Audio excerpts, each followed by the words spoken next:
Welcome to Sanmarga classes. ನಾವು LBA ಜೀವದ ಮೂಲ ಘಟಕ ಪ್ರಶ್ನೋತ್ತರಗಳನ್ನು ವಿವರಿಸುತ್ತಿದ್ದೇನೆ. ಪ್ರಶ್ನೆ 9, ಜೀವಕೋಶ ಪೊರೆಯ ಮತ್ತೊಂದು ಹೆಸರು. ಇದು ಕೂಡ ಸುಲಭವಾದ ಪ್ರಶ್ನೆ ಆಗಿರುತ್ತದೆ. ಸೊ ವಿದ್ಯಾರ್ಥಿಗಳೇ ಗಮನಿಸಿ, ಇಲ್ಲಿ ಚಿತ್ರದಲ್ಲಿ ನೀವು ಗಮನಿಸಿದರೆ ಜೀವಕೋಶ ಪೊರೆ ಕಾಣಿಸ್ತಾ ಇದೆ ಅಲ್ವಾ? ಸೊ ಇದನ್ನ ಜೀವಕೋಶ ಪೊರೆ ಅಂತ ಕರೀತಾರೆ. ಜೀವಕೋಶ ಪೊರೆ. ಜೀವಕೋಶ ಪೊರೆ ಎಂದರೇನು?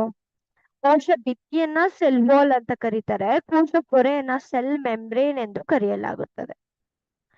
ಆಯ್ತಾ? ಕೋಶ ಭಿತ್ತಿ ಇಲ್ಲ, ಕೋಶ ಭಿತ್ತಿ ಅಂದ್ರೆ ಸೆಲ್ ವಾಲ್ ಅಂತ ಅರ್ಥ ಬರುತ್ತೆ. ಸೊ ಸೆಲ್ ಮೆಂಬ್ರೇನ್ ಬಗ್ಗೆ ಕೇಳ್ತಿದ್ದಾರೆ ಇಲ್ಲಿ. ಸೆಲ್ ಮೆಂಬ್ರೇನಿನ ಕೋಶ ಪೊರೆಯ ಮತ್ತೊಂದು ಹೆಸರನ್ನ ಕೇಳ್ತಾ ಇದ್ದಾರೆ ಇಲ್ಲಿ. ನ್ಯೂಕ್ಲಿಯರ್ ಪೊರೆ ಕೂಡ ಅಲ್ಲ, ಅದು ನ್ಯೂಕ್ಲಿಯಸ್ ಸುತ್ತಲೂ ಇರುವ ಪೊರೆಯನ್ನು ನ್ಯೂಕ್ಲಿಯರ್ ಪೊರೆ ಎಂದು ಕರೆಯುತ್ತಾರೆ. ಸೊ ಇದು ಕೂಡ ಸರಿಯಾದ ಉತ್ತರವಲ್ಲ. ನ್ಯೂಕ್ಲಿಯೋಪ್ಲಾಸಂ, ಇದು ಕೂಡ ಸರಿಯಾದ ಉತ್ತರವಲ್ಲ. ಸೊ ಜೆಲ್ಲಿ ತರಹ ವಸ್ತು ನ್ಯೂಕ್ಲಿಯಸ್ ಒಳಗಡೆ ಇರುತ್ತದೆ, ಅದನ್ನ ನ್ಯೂಕ್ಲಿಯೋಪ್ಲಾಸಂ ಎಂದು ಕರೀತಾರೆ. ಸೊ ಇದು ಕೂಡ ಸರಿಯಾದ ವಸ್ತು ಅಲ್ಲ. ಸೊ ಅರೆ ವ್ಯಾಪ್ಯ ಪೊರೆ, ಏನಕ್ಕೆ ಅರೆ ವ್ಯಾಪ್ಯ ಪೊರೆ ಎಂದು ಕರೆಯುತ್ತಾರೆ?